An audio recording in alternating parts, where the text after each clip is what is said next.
بسم اللہ الرحمن الرحیم. لمس ایک سیر بائی وہیبہ فاطمہ. قسط number 73. Second last part 2. Zia مجھ تم سے بات کرنی ہے. جوتے پہنتے پل بھر کو ضیاء کا ہاتھ تھما. جی بولے. انداز خاصا مصروف سا تھا. نورین کو واپس لے آؤ. وہ دل پر پہاڑ جتنا پتھر رکھے یہ الفاظ ادا کر رہی تھیں. ضیاء کو حیرت نہیں ہوئی تھی. وہ جانتا تھا وہ اپنے وارث کے لیے تڑپ رہی ہیں. اس کے علاوہ کوئی دوسری بات مقابل نے کھڑے ہوتے کڑے لہجے میں دریافت کیا. اپنے اور نورین کے درمیان سارے غلط فہمیوں کو دور کر کے نورین کو واپس لے آؤ. تمہارا بچہ. ابھی بات جاری ہی تھی کہ ضیاء نے ان کی بات قطعیت سے کاٹی. میرا بچہ. میں اس بچے سے اور اس کی ماں سے دونوں سے دستبردار ہو چکا ہوں. نورین اس گھر میں نہیں آئے گی. آنکھیں سرخ پڑنے لگی تھیں تو عالیہ بیگم بے اختیار ڈر گئیں. بھلا اس قدر جنونیت کب دیکھی تھی اپنے بیٹے میں؟ تمہیں اچانک کیا ہو گیا ہے؟ ضیاء اس سے اتنی محبت کے بعد ایک دم وہ اب پریشان ہونے لگی تھیں. وہی ہوا ہے جو آپ چاہتی تھیں. اتر گیا ہے مجھ پر سے محبت کا بھوت. وہ لڑکی اب کہیں نہیں رہی. اس لیے آپ یہ چیپٹر کلوز کریں. اپنا بیگ اٹھاتے وہ دروازے کی جانب بڑھ گیا. یہ سب کہتے اس کے دل و روح کو کتنی تکلیف ہوئی تھی یہ تو وہی جانتا تھا. مگر جہاں وہ اس سے ہولناک جدائی برداشت کر رہا تھا تو اسے پھر سے پانے کو مصلحتاً کچھ بھی برداشت کر سکتا تھا. پر اس لڑکی کے پاس ہماری نسل ہمارا خون ہے ضیاء. اولاد ہے تمہاری. وہ تلملا اٹھی تھیں. وہ کون سا مری جا رہی تھی اس لڑکی کے لیے. اگر بچہ نہ ہوتا اسے تو پلٹ کر نہ دیکھتی تو اس اولاد کو آپ اپنا اور میں اپنا خسارہ سمجھ لوں گا. مگر اسے کبھی دوبارہ اپنی زندگی میں شامل نہیں کروں گا. وہ وہیں ٹھیک ہے جہاں رہ رہی ہے. وہ بول کر رکا نہیں تھا. جا چکا تھا اور وہ سر پکڑتی وہیں بیٹھ گئی تھیں. سب ہاتھوں سے پھسلتا محسوس ہو رہا تھا. کچھ سوچتے وہ خود بھی کمرے سے باہر نکل گئیں. اس وقت انہیں اپنی دوست سے ملاقات کر کے مشورہ کرنا تھا. وہیں بہتر مشورہ دیتی. چھوڑو اسے. ریم آگے بڑھی تھی پر گارڈز کی بندوق نے زبان پر بریک لگائی تھی. ہاتھ پیر انارا کے بھی پھول گئے تھے. ارزق نے پل میں ایلف کا بازو دبوچ کر اسے گاڑی سے نکالا اور پھر اپنی گاڑی میں لے جا کر بٹھایا تھا. وہ خاموش تھا جبکہ ایلف غم و غصے سے پیش و تاب کھاتی پوری طرح احتجاج کر رہی تھی. دیکھتے ہی دیکھتے ارزق خانزادہ کی گاڑی وہاں سے رواں ہو گئی تھی. پیچھے گارڈ برآن سے رابطہ کرنے کی کوشش میں تھے لیکن اسی لمحے انہیں کچھ نقاب پوش لوگوں نے گھیرا تھا. بہت اچانک دو گارڈ گولی لگنے کے باعث زمین پر گرے. انارا اور ریم کا وجود لرزنے لگا. خوف سے تھر تھر کانپتے ان خوفناک حملہ آوروں کی جانب دیکھا. ریم نے چھپا کر لرزتے ہاتھوں سے فون اٹھاتے مشکل سے وہ نمبر ڈائل کیا جس سے بہت خوشی سے بلاک لسٹ میں ڈالا تھا. گاڑی کا دروازہ ایک بار اور کھلا تھا اور اس پر کچھ نقاب پوش تھے. ادھر آنا اس بار. ٹھیک ہے پر لکھا ہوا ہے. اس بار کچھ نقاب پوش تھے جنہوں نے انارا کو گاڑی سے باہر گھسیٹا تھا. روڈ پر ان کی چیخیں گونجنے لگی تھیں اور کچھ ہی دیر میں دم توڑ گئی تھیں کہ جیسے وہ فائرنگ کر کے دہشت پھیلاتے وہاں آئے تھے ویسے ہی فائرنگ کرتے ہوئے وہاں سے غائب ہو گئے. سڑک سنسان ہو گئی تھی. وہ گارڈ جو باقی تھے وہ اس گاڑی کے پیچھے بھاگے تھے جس میں انارا کو لے کر گئے تھے. دو زخمی گارڈز ریم کے ساتھ تھے. انہیں سمجھ نہ آیا وہ کیا کریں. ریم سے بمشکل نمبر ڈائل ہو چکا تھا. فون پر ایحان کی آواز ابھری تھی پر جسم میں اتنی طاقت نہیں تھی کہ گود میں رکھا فون اٹھا کر کان سے لگایا جا سکے. ایحان. ریم اسی دشمن جاں کا نام پکارتے سسکنے لگی تھی اور پھر باقاعدہ پھوٹ پھوٹ کر رونے لگی. دوسری جانب سے ایحان جو اسے پکار رہا تھا ریم کی بدلتی آواز اور بے تحاشا رونا سن کر پریشان ہوا تھا اور پھر رابطہ منقطع کر دیا. نہ جانے کتنی دیر گزری کہ گاڑی کا دروازہ کھلا. ریم خوف کے زیر اثر چلاتی کانوں پر ہاتھ رکھ گئی جب کسی کے مضبوط ہاتھ نے اسے اپنی گرفت میں لے کر بازو میں دبوچ لیا. ایحان. چہرہ اٹھانے پر ایحان کو دیکھتی وہ شدت سے ایحان کے وجود میں چھپنے کی کوشش کرنے لگی. واقعی کبھی کبھی کوئی انسان ایسا ہوتا ہے جسے آپ نفرت بھی کریں نا لیکن آپ کو کبھی کبھی بہت پریشانی دکھ میں بھی نا اسی کی ضرورت ہوتی ہے. تو ریم کے لیے نا ایحان ایسا پرسن ہے. وہ لوگ لے گئے. وہ لوگ انارا ایلف کو وہ روتے روتے متوحش سی اچانک ٹھنڈی پڑنے لگی اور کچھ لمحوں میں ہی بے ہوش ہوتی ایحان کے بازو میں جھول گئی. ایحان نے دانت بھینچتے اس کے بے ہوش وجود کو دیکھا. پھر زخمی گارڈ کو ان کو ہاسپٹل لے جانے کا اشارہ کرتا وہ خود ریم کو لے کر واپس گھر گیا تھا. ایلف اور انارا کی فکر اسے نہیں تھی کیونکہ وہ جانتا تھا برآن ان سب سے باخبر ہوگا یا یہ سب اس کے بھائی کا ہی کوئی کھیل ہوگا کیونکہ وہ تینوں برآن کی اجازت کے بغیر باہر نہیں نکل سکتی تھی، اور برہان دلشیر نے اپنے خاندان کی سیکیورٹی اتنی ہائی لیول کی کر رکھی تھی کہ ان کی مرضی کے برخلاف کوئی ان کے بال کو بھی نہیں چھو سکتا تھا۔ وہ ریم کو مینشن لایا تھا۔ برہان سے تفصیلی بات کر کے وہ اب قدرے پرسکون اور مطمئن تھا۔ ریم کو بیڈ پر لٹاتے وہ خود اس کے پہلو میں لیٹ گیا۔ ریم کا وجود ٹھنڈا پڑ رہا تھا، شاید بے ہوشی کے عالم میں بھی وہ خوفزدہ تھی۔ تبھی ریم کی کمر میں ہاتھ لپیٹتی اس نے اسے خود میں اس قدر زور سے بھینچا کہ ہوش و خود سے بیگانہ ہونے کے باوجود وہ قسمت سائی۔ I will fix everything انشاءاللہ۔ ریم کے کانوں میں سرگوشی کرتا وہ آنکھیں موند گیا تھا۔ برہان میٹنگ روم میں تھا جب پرسنل گارڈ کی کال دیکھتے اس کے ہونٹ مسکرائے۔ اسے یقین تھا ایسا ہی ہوگا، سب کچھ اس کے پلان کے مطابق ہوگا۔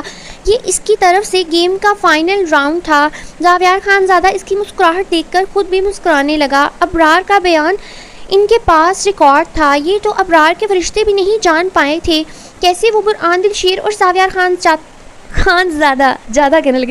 خان زادہ جیسی بلاؤں کے چنگل میں پھنسا تھا، کیسے اس کی ہڈی ٹوٹی تھی اور کیسے اس نے اپنا منہ کھولا، کیسے وہ عبرت کا نشان بنا، دردناک موت مرا۔ زریمہ کے بچنے کے ویسے بھی کوئی چانس نہیں تھے، پر انارا کے لیے انہوں نے یہ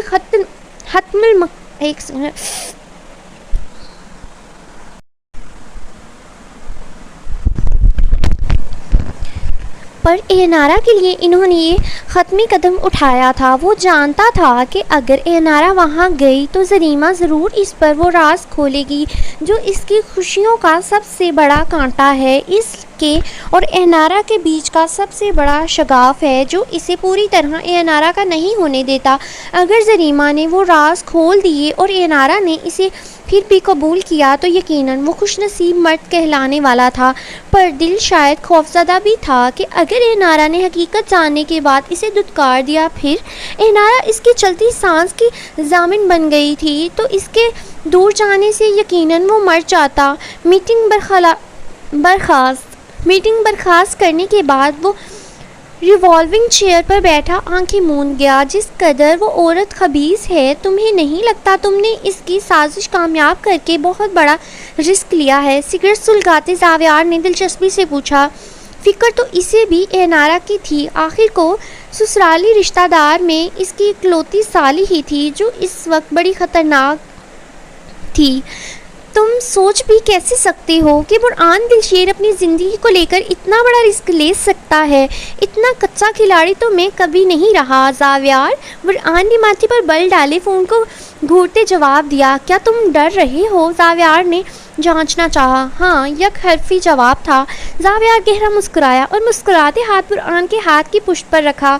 محبت بہت عجیب شے ہے برہان، محبوب کی خطاؤں سے بھی محبت ہو جاتی ہے، وہ تمہیں ہر حال میں قبول کرے گی، یہ دردناک سچائی جاننے کے بعد بھی۔ ہر صورت میں زاویار کی تسلی دینے پر برہان نے نفی میں سر ہلایا۔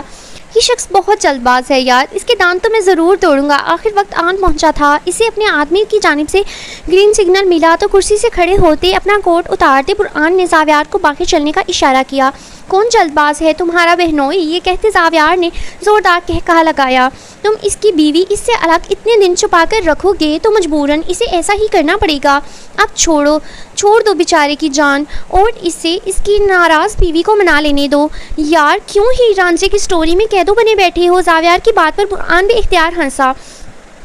ویسے مجھے اس کا یہ انداز پسند آیا، محبت کے معاملے میں وہ بھی اپنی طرح شدت پسند اور جنونی نکلا۔ برہان نے اس معاملے میں زاویار خانزادہ سے بخوشی اپنی ہار تسلیم کی۔ وہ پارکنگ میں آئے اور اپنی گاڑی میں بیٹھے۔ ان کا رخ اس جگہ تھا جہاں زریمہ نے بہت خفیہ طریقے سے خفیہ کوٹھا بنوایا تھا، جس کی خبر کسی کو نہیں تھی۔ یہ خفیہ کوٹھا ان نام نہاد عزت دار لوگوں کے لیے ایک شریف علاقہ میں تھا جہاں جاتے ان کی عزت پر حرف نہ آئے۔ 3 گھنٹے گزر چکے تھے، اسی میسج ملا تھا کہ زریمہ کا پلان چینج ہو چکا ہے۔ یہی وجہ تھی کہ برہان کی گاڑی اب اس راستے پر تھی جہاں اسے اس کی منزل ملی تھی۔ ہونٹ سختی سے بھینچے وہ گہری سوچ میں ڈوبا ہوا تھا، چہرے پر تیز روشنی کا زور تھا کہ بند پلکوں میں ناپسندیدہ سی لرزش ہونے لگی تھی۔ وہ آنکھوں کے سامنے ہاتھ رکھتی پوری طرح کسمسائی تھی۔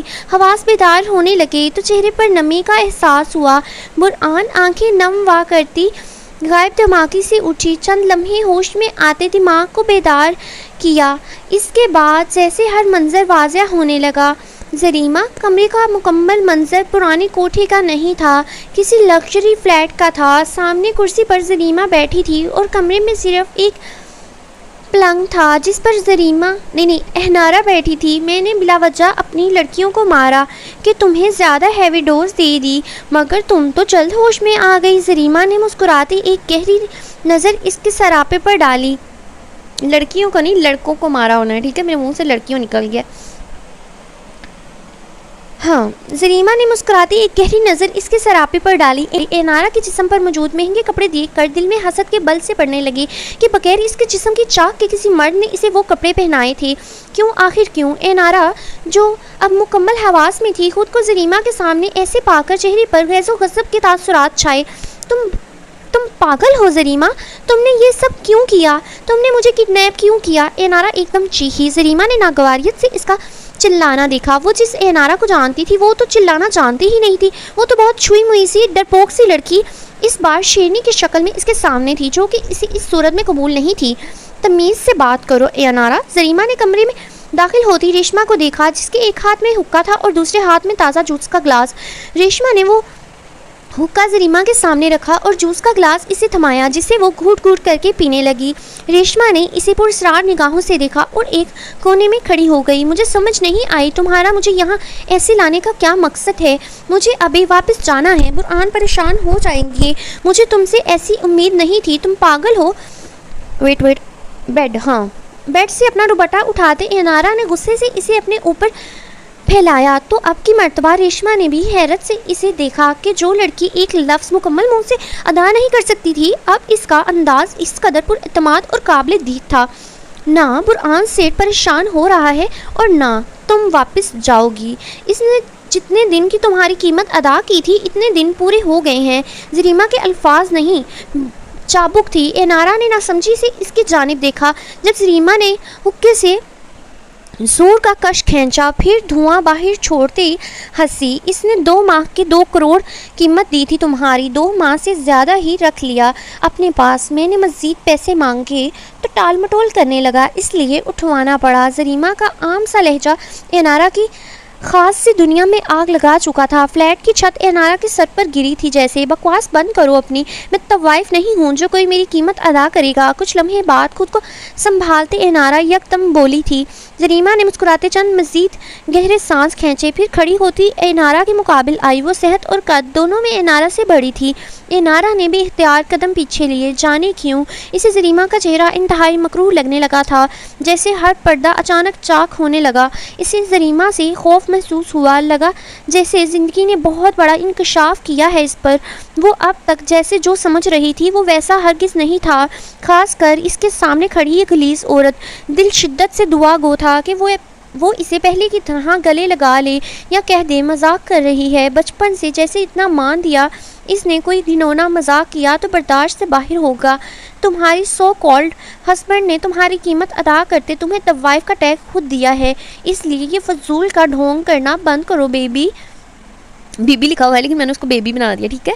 کوٹھوں پر طوائف ہی پرورش پاتی ہیں، شریف زادیاں نہیں۔ زریمہ نے اس کی لٹ کان کے پیچھے کی۔ مجھے برآن کے پاس جانا ہے۔ 2 قدم پیچھے لیتی وہ حتمی لہجے میں بولی، مفت میں لڑکی نہیں دیتی میں۔ زریمہ نے ہنستے ہوئے نفی میں سر ہلایا۔ اینارا کی آنکھیں سرخ پڑنے لگیں۔ میں برآن سے کہوں گی، وہ اور قیمت ادا کر دیں گے تمہیں۔ آنسو کی لکیر گالوں پر گری تو زریمہ کا جلتا دل ٹھنڈا پڑنے لگا۔ واو، یعنی تم اپنی قیمت خود لگوا رہی ہو۔ ویسے ایک اچھی طوائف کی یہی نشانی ہے کہ وہ اپنی قیمت کی پہچان رکھتی ہے۔ میں طوائف نہیں ہوں۔ اب کی بار اینارا غرائی، پھر بھی اس کے پاس جانا چاہتی ہو جس نے تمہاری قیمت لگائی؟ زریمہ نے دو پوچھا، بات میں گہری کاٹ تھی۔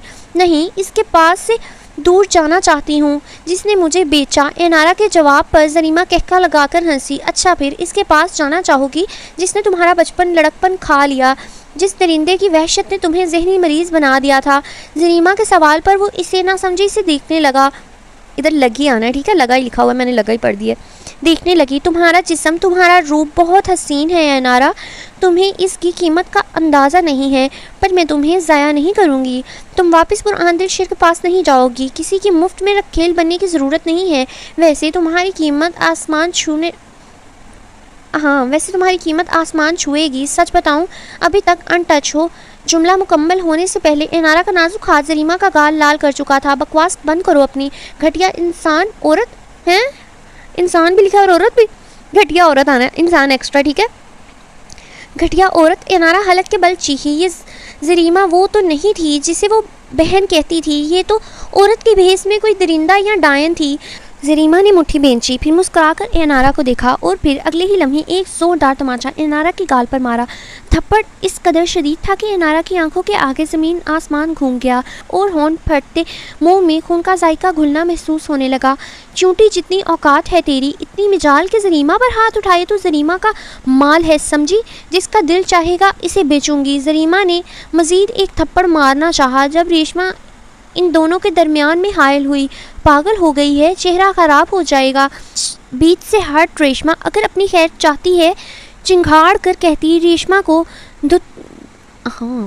بیچ میں سے ہٹ ریشمہ اگر اپنی خیر چاہتی ہے, چنگھاڑ کے کہتی ریشمہ کو دھکا دیتی. وہ واپس انارا کے پاس آئی. انارا سسکی ہوئی خوف سے پیچھے سرکنے لگی. دماغ سن ہوتا ٹیسے مارنے لگا تھا. اس نے ہلکے سبز رنگ کی بہت قیمتی قمیض شلوار کے اوپر ہم رنگ دوپٹہ اوڑھ رکھا تھا. زریمہ یکدم انارا پر کسی گیت کی طرح جھپٹی اور اس کا گلا پکڑتے قمیض کا گریبان پھاڑ دیا. انارا چیختے بھاگنے کی کوشش میں تھی, پر زریمہ بری طرح اس پر حاوی ہو چکی تھی. یہ نشان دیکھ رہی ہے, وہ بھیانک رات یاد ہے نا, جب ایسے ہی قمیض پھاڑ کر کوئی تیرا جسم نوچ رہا تھا, ایسے ہی نا.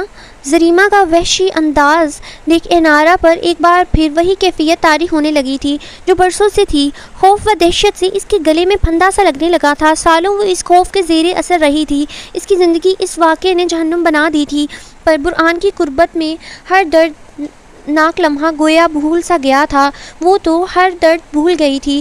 پھر زریمہ نے ایک دم ہی واپس تمام زخم ادھیڑ دیے تھے. وہ خوفناک منظر اور حادثہ پوری جزیات سمیت اس کی آنکھوں کے سامنے گھوم گیا تھا. پیچھے ہٹو پلیز زریمہ.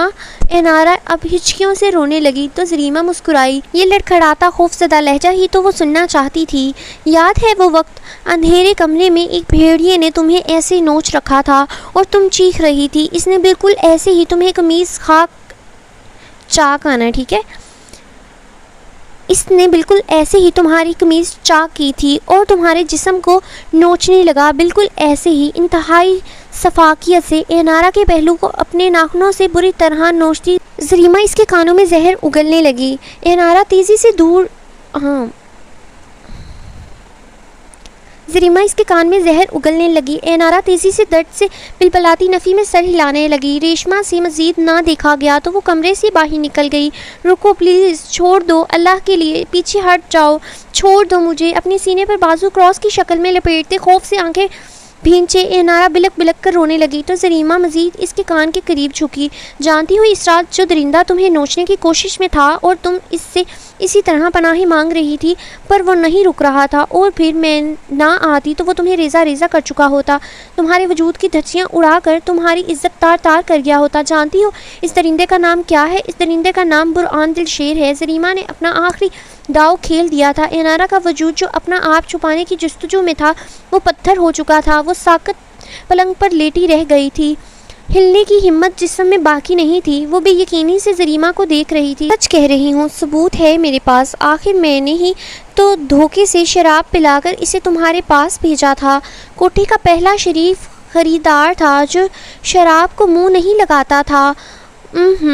آیا بڑا شریف زادہ. میں نے بھی جوس کے گلاس میں اسے شراب ملا کر دے دی اور پھر اسے تمہارے پاس بھیجا. میں اس وقت چاہتی تھی کہ وہ تمہیں نوچ کھائے. تب کوٹھے کے اصول کے مطابق بانو بائی کو تمہیں اس دھندے میں اتارنا پڑتا. وہ تمہیں نوچ رہا تھا اور میں فل انجوائے کرتے ویڈیو بنا رہی تھی, مگر مجھے شک ہوا کہ بانو بائی کو اس ساری کاروائی کا علم ہو چکا ہے تو مجھے تمہیں اس سے بچانا پڑا اور میں بنی تمہاری مسیحا. اس کے بعد میں نے اپنے اسی مقصد کو پورا کرنے کی بہت کوشش کی, مگر بانو بائی نے تو تمہیں ہاتھ کا چھالا ہی بنا لیا تھا، تمہیں ایسے چھپایا جیسے مرغی چوزے کو پروں میں چھپاتی ہے۔ مگر کب تک؟ پیچھے ہٹتی زریمہ پلنگ پر بیٹھی انارا کے پہلو کو دیکھنے لگی اور مکروہ ترین مسکراہٹ چہرے پر سجائے ایک ایک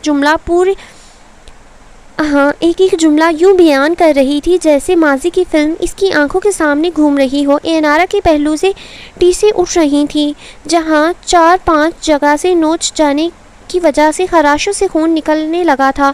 تم جھوٹ کہہ رہی ہو۔ انارا نے بمشکل بیٹھتے اپنا دوپٹہ اپنے گرد لپیٹا۔ وہ یہ بات مان ہی نہیں سکتی تھی، خاص طور پر اب جب زریمہ کا مکروہ چہرہ اس کے سامنے آیا تھا تو اب تو وہ بالکل بھی اپنے اینجل باری سے بے اعتبار نہیں ہو سکتی تھی۔ جھوٹ وہ بولتا ہے جو ڈرتا ہے، پر میں تم سے نہیں ڈرتی، نہ میں تمہیں برآن کے پاس واپس بھیجنے والی ہوں۔ یہ تو اس لیے بتایا کہ تم برآن کو آسانی سے بھول کر کسی اور کو خوش کر سکو۔ میرا برآن سے نکاح ہوا ہے، تم الگ نہیں کر سکتی ہمیں، میں صرف ان کی ہوں۔ کافی دیر خاموشی کے بعد جب انارا بولی تو زریمہ کے تن بدن میں شعلے بھڑکا گئی۔ انارا کی اس قدر ڈھٹائی اسے تیش دلا رہی تھی۔ تیری ماں بھی تیرے باپ کے نکاح میں ہی تھی، ایک مرد کے نکاح میں ہوتے ہوئے کئی مردوں کو خوش کرتی تھی، تم بھی یہی کرو گی۔ زریمہ زہریلے لہجے میں پھنکارتی کہہ کر اٹھ کھڑی ہوئی۔ میری ماں طوائف نہیں تھی، وہ اپنا جسم نہیں بیچتی تھی، تم ہو غلیظ عورت، تم بیچتی ہو جسم، گھٹیا گندی عورت۔ انارا روتے ہوئے چیخی تو زریمہ نے ایک نظر اسے پلٹ کر دیکھا، پھر مسکرائی۔ بہت انرجی ہے تم میں بیبی، ڈونٹ وری، تمہاری اسی آگ کا انتظام کرنے جا رہی ہوں۔ ہوپ سو 3-4 گھنٹوں کے بعد تم میں اتنی انرجی بھی باقی نہ رہے گی کہ تم ہل بھی سکو۔ ہاں، ڈراؤنے انداز میں کہتی وہ باہر نکلی، پر جاتے جاتے انارا کے وجود میں برقی توانائی چھوڑ گئی۔ سن ہوتی دماغ پر اپنے نازک ہاتھ کی مٹھیاں مارتی وہ رونے لگی۔ لبوں پر ایک دعا جاری تھی کہ اللہ اس کی مدد کے لیے برآن کو یہاں بھیج دے۔ وہ زریمہ کی کسی بات کا اعتبار نہیں کر سکتی تھی۔ برآن اس کا شوہر تھا، اگر وہ انارا کو طوائف سمجھتا تو اس سے نکاح ہی نہ کرتا، اگر نکاح کر بھی لیا تھا تو اگر اس کے صرف وجود کی چاہ ہوتی تو اب تک وہ اسے حاصل کر چکا ہوتا۔ وہ جو برآن کی اس سے دور رہنے پر اب تک اس سے ناراض تھی، اب شکر ادا کر رہی تھی کہ اگر برآن اسے حاصل کر چکا ہوتا تو شاید وہ زریمہ کی باتوں پر اعتبار کر چکی ہوتی۔ وہ بڑے اطمینان سے انارا کے کمرے سے باہر آئی تھی، تب اسی وقت فلیٹ میں داخل ہوتے اس شخص کو دیکھ بڑی معنی خیز انداز میں مسکرائی تھی، جبکہ وہیں لاؤنج میں ہی ریشما بڑے اطمینان سے ایک طرف صوفے پر بیٹھی زریمہ کی جانب دیکھ رہی تھی۔ لگتا ہے مال بہت خاص ہے زریمہ، تبھی پرسنل دشمنی نکالنے کا بھی مزہ آئے گا۔ پہلے میری منہ مانگی قیمت، پھر انجوائمنٹ اور بدلہ ایک ساتھ۔ زریمہ کے منہ سے جیسے رال ٹپکی، تب اس شخص نے زریمہ کے سامنے ایک چیک یوں پھینکا تھا جیسے کتے کے آگے ہڈی پھینکتے ہیں، اور چہرے پر شیطانیت سجائے وہ اندر کمرے میں چلا گیا۔ پیچھے زریمہ اس 5 کروڑ کے چیک کو الٹ پلٹ کر دیکھتی، کبھی ہنستی اسے سونگھ رہی تھی۔ ریشما اس کی جانب دیکھتے حقارت سے مسکرائی تھی۔ ایسی کیوں ہنس رہی ہو؟ کیا تکلیف ہے تمہیں؟ زریمہ کا پہلی مرتبہ اسے ایسی ہنستے دیکھ ماتھا سا ٹھنکا تھا، تبھی چلا کر بولی تھی، میں سوچ رہی تھی اگر تم مر گئی تو میں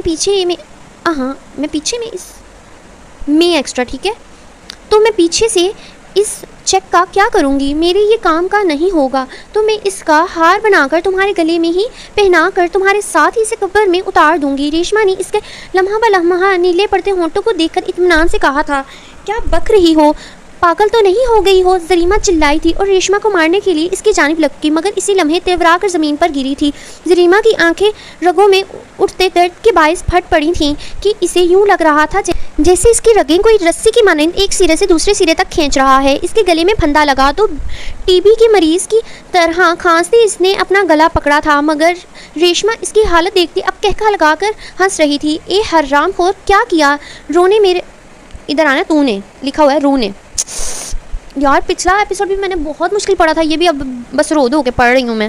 اے حرام خور، کیا کیا ہے تو نے میرے ساتھ؟ زریمہ اپنی پوری طاقت لگا کر حلق کے بل چلائی تھی، مگر پھر دفتن 2 لوگوں کو اس کمرے میں داخل ہوتے دیکھ کر اسے یوں محسوس ہوا جیسے کہ اس نے موت کے فرشتے اپنی جانب بڑھتے ہوئے دیکھے ہیں۔ زمین کے ایک کونے میں سمٹی وہ دعا ہی کر رہی تھی جب کمرے کا دروازہ کھلا۔ انارا نے چونک کے دیکھا تو جان حلق میں آ گئی۔ سامنے ہی وائٹ کاٹن کے شلوار قمیض میں ایک سیاہ فام آدمی اندر آیا تھا، اب مسکراتے ہوئے کمرے کا دروازہ بند کر رہا تھا۔ انارا کو لگا آج اس کی موت واقع ہو جائے گی، یا کچھ ایسا ہو جائے گا جو موت سے بھی بدتر ہوگا۔ بہت خوب، تمہاری شکل اور یہ خوبصورتی دیکھ کر زریمہ کو زیادہ قیمت دینے کا افسوس نہیں ہو رہا۔ وہ شخص انارا کے حسن کو سراہ رہا تھا۔ جیسے جیسے اس کے قدم انارا کے قریب آ رہے تھے، انارا کا ذہن معاف ہونے لگا تھا۔ ایک بری اور انتہائی منفی کیفیت اس کے وجود پر طاری ہو رہی تھی۔ دور انارا گھبراہٹ میں بمشکل صرف اتنا ہی بول سکی، گھبراؤ نہیں لڑکی، مجھے بتایا ہے زریمہ نے کہ تمہارا پہلی مرتبہ ہے۔ میں عام خریداروں کی طرح درندگی پسند نہیں کرتا، بے تحاشا حسن کو بہت نرمی سے سراہتا ہوں، بہت نرمی سے ہی تمہارے قریب۔ یہ کہتے وہ انارا کے مقابل بیٹھا ہی تھا کہ انارا کے لیے اپنے حواس قائم رکھنا مشکل ہو گئے۔ وہ ذہنی کمزور تھی، اعصابی طور پر بھی شدید ڈرپوک تھی۔ کچھ زریمہ کا جسمانی اور ذہنی تشدد، وہ تو برآن دل شیر کے سہارے کا نتیجہ تھا کہ وہ بہت اسٹرانگ ہو گئی تھی، پر اب جب اس کے ساتھ برآن دل شیر نہیں تھا تو جیسے اس کے پاس تو جیسے کچھ باقی ہی نہیں رہا تھا۔ انارا نے آنکھیں بند ہونے سے پہلے صرف ایک منظر دیکھا تھا، وہ صرف شخص کے ہاتھ اپنے دوپٹے سے پیچھے کرنے کی ٹوٹی پھوٹی ناکام کوشش کر رہی تھی، پر پھر ہوش بھی اس کا ساتھ چھوڑ گئے تھے۔ برآن زاویار کے ساتھ اس جگہ پر موجود تھا جب فون پر ایک نام جگمگانے لگا۔ برآن نے فون اٹھاتے کان سے لگایا اور دوسری جانب سے ملنے والی خبر سن برآن کے تاثرات مزید سرد ہو گئے۔ راستہ بہت زیادہ تھا۔ زریمہ کے آدمی جو وہاں نگرانی کے لیے کھڑے تھے وہ برآن دل شیر کے آگے سر جھکائے کھڑے تھے۔ وہ برآن دل شیر تھا، اس کی عادت تھی کہ جس جگہ وہ اپنا کوئی خاص داؤ کھیلنے کھڑا ہوتا تھا اس جگہ کو ہی خرید لیتا تھا۔ پھر زریمہ تو اس کے لیے بہت ہلکا ٹارگٹ تھی۔ فلیٹ کا دروازہ کھولا اور برآن اندر داخل ہوا تو سامنے ہی صوفے پر زریمہ زور زور سے اپنے ہاتھ پیر مار رہی تھی۔ ریشما نے فوراً برآن کے ہاتھ میں اس کے کمرے کی چابی دی تھی جس میں انارا تھی۔ ابھی اندر گیا ہے۔ وہ ریشما کی بات پر اسپات میں سر ہلاتے وہ اس روم کی جانب بڑھا، جبکہ اس کے پیچھے آتا زاویار اب آسین کے کف فولڈ کرتا زریمہ کے مقابل کھڑا ہوا۔ زریمہ کے ہونٹ نیلے پڑ چکے تھے، جسم تڑپ رہا تھا، آنکھیں چڑھ رہی تھیں۔ وہ کچھ بولنا چاہ رہی تھی پر تکلیف اجازت نہیں دے رہی تھی۔ جانتی ہو برآن دل شیر نے تو تمہارے لیے بہت آسان موت منتخب کی تھی، ایک گولی یہاں پر۔ اپنے ماتھے پر ہاتھ رکھتے زاویار نے نفی میں سر ہلایا۔ زریمہ کی آنکھوں میں آنسو بھرنے لگے۔ وہ اذیت میں تھی، شدید اذیت میں۔ اپنے حلق میں آگ کی طرح دہکتے کانٹے چبھتے محسوس ہو رہے تھے، پر میں تمہاری اتنی آسان موت پر مطمئن نہیں ہوا۔ تمہارے پاس میری بیوی بہت اذیت میں رہی تھی، تم نے اس کے جسم اور روح پر زخم لگاتے اس کا ذہنی اور جسمانی نقصان کیا، اسے تڑپایا ہے، اس کے جسم کو نوچا ہے۔ زاویار نے پاؤں زریمہ کی ایک ٹانگ پر رکھتے زور سے دبایا۔ تو تمہارے لیے ویسی ہی کوئی سزا ہونی چاہیے تھی، ہے نا؟ ڈرو مت، تمہاری موت 24 گھنٹے سے پہلے نہیں ہوگی۔ ابھی تو حلق تک زہر پہنچا ہے، ابھی یہی زہر حلق سے نیچے اترے گا، پھر آہستہ آہستہ تمہارے جسم میں پھیلے گا۔ صرف 5 گھنٹے میں اس کے بعد تمہاری باڈی اندر سے گلنا شروع ہو جائے گی، پہلے گوشت پھر ہڈیاں، گوشت گلتے ہڈیاں چھوڑ دے گا، پھر اس کے بعد تمہیں ایک جھٹکا لگے گا اور تم مر جاؤ گی۔ تم جیسی کے لیے کتنی آسان موت ہے نا یہ بھی۔ کہتے ہوئے زاویار مسکرایا۔ زریمہ روتے ہوئے تکلیف سے نفی میں سر ہلانے لگی۔ جس نے زرمش کو، برآن دل شیر کو، مجھے، ہمارے خاندان کے لیے کسی فرد کو زخم دیے، اس سب کا یہی انجام ہوا ہے۔ تمہارے لیے تو میں نے اب تک بہت صبر کیا ہے، صرف برآن کی وجہ سے۔ چلو تم اپنی اس کیفیت کو انجوائے کرو، میں تمہیں زیادہ ڈسٹرب نہیں کروں گا۔ دوسرے صوفے پر اطمینان سے بیٹھا وہ دلچسپی سے زریمہ کو دیکھ رہا تھا۔ ایسی ہی حالت اس نے ابرار کی تھی۔ زرمش کے وجود پر موجود ہر زخم اسے ایسے ہی اذیت میں مبتلا کرتا تھا جس سے ابھی زریمہ گزر رہی تھی۔ آنکھیں مونتے سامنے زرمش کا چہرہ لہرایا۔ وہ لڑکی کس قدر عزیز ہو چکی تھی، الحمدللہ اسے خود معلوم نہیں تھا، اسی لیے اب اس عورت کو تڑپتے دیکھ اسے رتی برابر بھی افسوس نہیں ہو رہا تھا۔ برآن کمرے کا دروازہ کھول کر اندر داخل ہوا تو اس شخص کے ہاتھ انارا کے گال کو چھو رہے تھے۔ مسٹر نائک، 5 کروڑ دوسروں کی بیوی کے لیے ادا کرنا نامناسب عمل نہیں؟ برآن کی آواز پر اس شخص کے انارا کو چھوتے ہاتھ ایک دم رکے تھے۔ وہ خوف و صدمے سے گنگ ہو گیا تھا، تبھی پلٹ کر برآن کو دیکھتے چونک کے کھڑا ہوا۔ بزنس کی دشمنی الگ، آپ نے تو پرسنل کر لی یار، ڈائریکٹ گھر والی پر attack, not fair.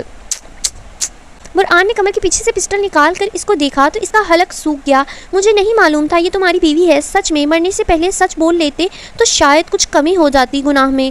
Gun load کرتے برآن نے ٹھنڈے ٹھار لہجے میں کہا، میں نے کچھ نہیں کیا، تمہاری بیوی پاک ہے۔ اسے بے تاثر سرد سا چہرہ لیے گن لوڈ کرتے دیکھ نائک نے فوراً کہا، تم کچھ کر بھی نہیں سکتے کیونکہ وہ میری بیوی ہے۔ برآن سے دشمنی ایک طرف، مگر تمہیں ایسے پرسنل اٹیک نہیں کرنا چاہیے تھا۔ برآن دلشیر کو ہلکے میں لے لیا۔ نائک کی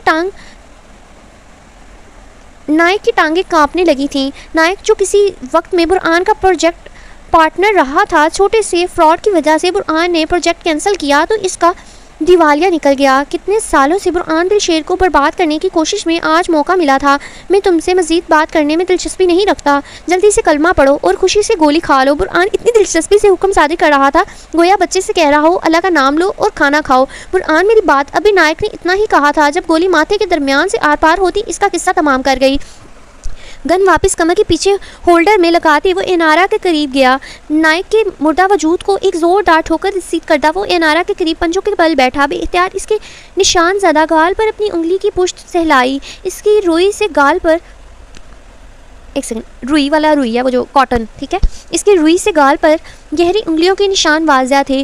لب سختی سے پیوست کیے، اپنے اندر اٹھتے اشتعال کو دبایا کہ اب وہ اس کے سزا بھی زریمہ کو نہیں دے سکتا تھا کہ جو زہر زریمہ کو دیا گیا تھا اس سے اندرونی تکلیف اس قدر ہوتی کہ اب کسی بھی ٹارچر کا درد زریمہ کو محسوس ہی نہیں ہونا تھا۔ زریمہ اسے تمام سچ بتا چکی ہے۔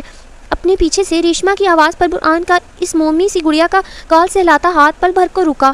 زریمہ کو اسے یہ بات نہیں بتانی چاہیے تھی۔ آپ جانتے ہیں اس وقت وہ سب آپ نے اپنی مرضی سے نہیں کیا تھا۔ سیٹ کے کہنے پر زریمہ نے آپ کو ڈرگز دی تھی یا شراب جو آپ اس وقت ہوش میں نہیں تھے، ریشمہ نے پریشانی سے کہا تو برآن اپنے لب بھینچ گیا۔ بے ہوشی میں بھی کس نے حق دیا تھا زریمہ کو کہ کوئی کسی معصوم کے جسم کو نوچے؟ میں نے کبھی کسی کے ساتھ زبردستی نہیں کی، جبکہ زبردستی کا بوجھ زنا سے بھی بہت زیادہ ہوتا ہے، اور جب وہ زبردستی آپ نے اپنے سب سے محبوب شخص کے ساتھ کی ہو۔ بولتے بولتے برآن بے بسی سے مسکرایا تھا۔ کتنا عرصہ اس کے بعد وہ انارا کی تلاش میں اس کوٹھی پر جاتا رہا تھا۔ انارا کی تلاش میں وہ روز بانو بائی سے نئی لڑکی کی ڈیمانڈ کرتا تھا کہ شاید اسے واپس وہی لڑکی مل جائے۔ پھر وہ ہر لڑکی کے وجود میں وہی خوشبو تلاش کرنے کا عادی ہو گیا تھا۔ پھر آہستہ آہستہ وہ خوشبو دھیمی ہو گئی اور اس پر زناکاری غالب ہوتی گئی۔ وہ اس دلدل میں پھنستا چلا گیا، اس طرح کہ نکلنا ناممکن ہو گیا۔ بھلا اس نے کب سوچا تھا کہ اس جیسے گندے زناکاری کرنے والے شخص کو قدرت اس قدر معصوم اور پاکیزہ لڑکی دے دے گی؟ وہ سب زریمہ نے جان بوجھ کر کیا تھا۔ وہ انارا کی معصومیت زائل کرنا چاہتی تھی تاکہ بانو بائی اسے جسم فروشی میں ڈال دے۔ ریشمہ نے اس کا بوجھ ہلکا کرنا چاہا۔ برآن نے مٹھی بھیجتے خود پر ضبط کیا۔ اب کس کو سزا دیتا، خود کو یا زریمہ کو؟ کیا تم ان لڑکوں کو جانتی ہو ریشمہ جو میرے علاوہ انارا کے قریب گئے؟ اس کے اچانک سوال پر ریشمہ چونکی۔ اس قصے کے بعد بانو بائی نے کسی مرد کو، کیا عورت کو بھی انارا کے قریب جانے نہیں دیا، تو اور کوئی کیسے قریب جا سکتا تھا؟ اس لیے ریشمہ کا کہنا تھا برآن کو لگا جیسے ایک نیا بوجھ اس پر لاد دیا گیا تھا، یعنی وہ ایک اکیلا ذمہ دار تھا اس لڑکی کی ذہنی و جسمانی سطح کی بربادی کا، جس سے وہ خود سے بڑھ کر محبت کر بیٹھا تھا۔ لیکن اس نے تو کہا تھا 3 لڑکے تھے، لیکن انارا نے کہا تھا وہ 3۔ برآن کہتے کہتے رک گیا۔ پینک اٹیک ہوتے تھے انارا کو، وہ سب اس کے خوف اور ذہن کی خوفناک تصور کی پیداوار تھا۔ وہ روز سمجھتی تھی کوئی اس کے ساتھ زبردستی کر رہا ہے۔ بانو بائی اسے سنبھالتی تھی، لیکن جب زریمہ اسے ہینڈل کرتی تھی تو اسے یہی بات سمجھاتی تھی کہ جب وہ پینک ہوئی تو وہ خواب کی کیفیت نہیں تھی، نئی کیفیت تھی۔ 2 بار زریمہ نے لڑکے بھیجے انارا کے کمرے میں، پر ناکام رہی۔ ریشمہ سارے پردے گراتی جا رہی تھی اور برآن زمین پر ٹکتا جا رہا تھا۔ زریمہ مر گئی ہے، لہجے میں انتہا کی شفقت تھی۔ نہیں، ان جیسیوں کو موت آسانی سے کہاں آتی ہے سیٹ، بہت ترسا دیتی ہے۔ میں نے کوٹھی پر بہت ساری لڑکیوں کو موت کے لیے ترستے دیکھا ہے اور آج ایک اور کو دیکھ رہی ہوں۔ آخر میں لہجہ پرملال تھا، تم زریمہ سے نفرت کیوں کرتی ہو؟ وہ ریشمہ کی جانب پیٹ کیے مکمل انارا پر جھکے اپنی قمیض اتار رہا تھا۔ نفرت کے دریا میں ڈوبتے بہت سی نفرتیں نہ چاہتے ہوئے بھی اندر چلی گئی ہیں۔ سنا تو ہوگا کوئلے کی دلالی میں ہاتھ ضرور کالے ہوتے ہیں۔ زریمہ کے گناہ خود میں جذب کرتے کرتے میں خود اس نفرت میں گندی آنا ٹھیک ہے نفرت میں گندی ہو گئی ہوں۔ اگر آپ درمیان نہ ہوتے تو میں پہلے ہی زریمہ کو مار دیتی۔ ریشما سچ کہہ رہی تھی۔ دشمنی کی کوئی خاص وجہ انارا کے وجود سے اس کی پھٹی قمیض جدا کرتے برآن نے اس کے پہلو میں نوچ کر زخمی کرنے کے نشان دیکھے تو اپنے سینے پر جلن محسوس ہونے لگی۔ انارا کی ماں وجیہہ بہت احسان تھے اس کے مجھ پر، جب زریمہ اور بانو بائی کے کہنے پر مجھے سستی قیمت میں ایک مرد کے سامنے پھینک دیا گیا تھا۔ بولتے بولتے ریشما کا لہجہ رند گیا تھا۔ وہ خواجہ سرا تھی، پھر بھی درندوں نے اسے کہاں بخشا تھا۔ وجیہہ نے بچایا تھا مجھے، اپنے زیور کے بدلے میری قیمت ادا کر کے مجھے خرید لیا تھا۔ میں اس کی اور انارا کی خدمت کرتی تھی۔ پھر میں نے ایک دن وجیہہ کی ایسی ہی تڑپتے دیکھا، بلکہ اسی طرح جس طرح ابھی باہر زریمہ تڑپ رہی ہے، بہت زیادہ۔ میں نے کبھی کسی کو اتنی اذیت میں نہیں دیکھا تھا جتنا میں نے وجیہہ کو ایک دن اور ایک رات تڑپتے دیکھا تھا۔ اور پھر وجیہہ کی دردناک موت۔ اس وقت ہمیں یہی بتایا گیا تھا کہ وجیہہ کو کینسر ہے، بعد میں معلوم ہوا وہ سب زریمہ نے اسے زہر دے کر حسد میں کیا تھا۔ جب کوئی آپ کا محسن ہو تو سب سے زیادہ اس کی تکلیف آپ کو اذیت دیتی ہے۔ آنسو پونچھتے زریمہ مسکرائی، زریمہ نہیں تو ریشما ہے، انہوں نے زریمہ لکھا ہوا۔ ریشما مسکرائی، مکمل نہیں تھی پر انسان تھی۔ لوگوں نے تو اسے انسان بھی نہیں سمجھا تھا۔ انارا کے وجود پر اب برآن کی قمیض تھی۔ وہ انارا کا دوپٹہ انارا کے گرد اچھے سے لپیٹ چکا تھا۔ کھڑے ہو کر انارا کو بازو میں اٹھایا اور ریشما کے مقابل آیا۔ آگے کا پلان یاد ہے؟ برآن کے پوچھنے پر زریمہ نے ایک محبت بھری نگاہ انارا کے بے ہوش چہرے پر ڈالی اور پھر اسبات میں سر ہلایا۔ کوٹھے پر بنائی گئی ساری لڑکیوں کی ویڈیو ضائع ہو چکی ہیں۔ لڑکیاں سپلائی کرنے والے لڑکوں کی لسٹ زاویار سیٹ کو مل چکی ہے۔ قریبی کوٹھے میں جتنی بھی لڑکیاں زور زبردستی سے رکھی گئی ہیں، ان سب کی لسٹ زاویار سیٹ کے لے چکے ہیں۔ ریشما کی بات پر اسبات میں سر ہلاتا برآن باہر نکلنے لگا۔ جب ریشما کی بات پر رکا، بہت ساری لڑکیاں اب یہ کام نہیں چھوڑنا چاہتی۔ وہ کہتی ہیں ان کو اب ان کے گھر والے یا معاشرہ قبول نہیں کرے گا۔ ریشما کی بات پر برآن نے گہری سانس ہوا کے سپرد کی۔ ان کو میں ہینڈل کر لوں گا۔ اور کوئی مسئلہ؟ برآن کے پوچھنے پر ریشما برآن کے مقابل آئی۔ نرم نظروں سے انارا کو دیکھتے اس کا ماتھا چوما۔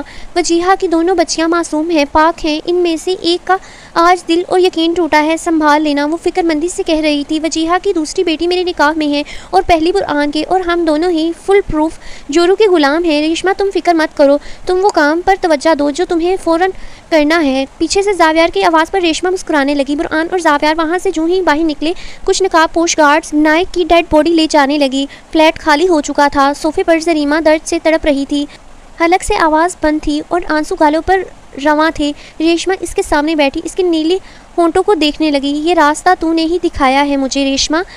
ادھر زریمہ آنا ہے، ہر جگہ ریشما کی جگہ زریمہ، زریمہ کی جگہ ریشما۔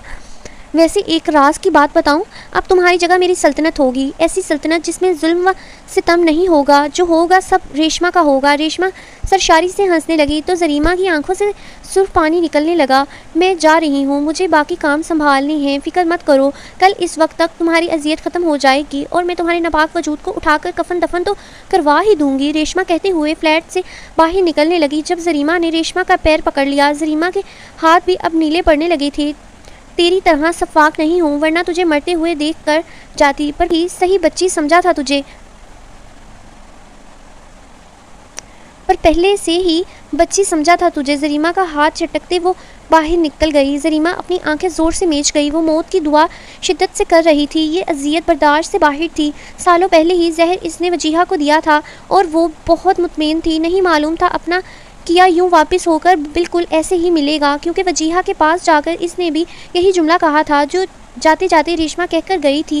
اس کا اختتام بہت جلد ہو گیا تھا اور بہت عبرتناک ہوا تھا۔ اس کی رسی کھینچی گئی تو اس قدر زور سے کہ چھڑوانے کی جستجو تک کرنا ناممکن تھا۔ موم سحر کہاں ہیں؟ وہ اجلت میں کمرے سے نکلا تھا۔ نہ سحر گھر میں تھی نہ روم میں، یہ وقت کالج کا بھی نہیں تھا۔ روم میں ہی ہے، انہوں نے اطمینان سے جواب دیا۔ میں نے ابھی دیکھا ہے موم، وہ روم میں نہیں ہے۔ وہ جھنجھلایا تھا، کہیں وہ ڈھیٹ لڑکی واپس ملحق کے ساتھ تو کہیں چلی نہیں گئی تھی؟ زین مجھے پریشان مت کرو، کہاں تو تمہیں اسے دیکھنا گوارا نہیں تھا اور اب سحر سحر کر کے سکون خراب کر رہے ہو۔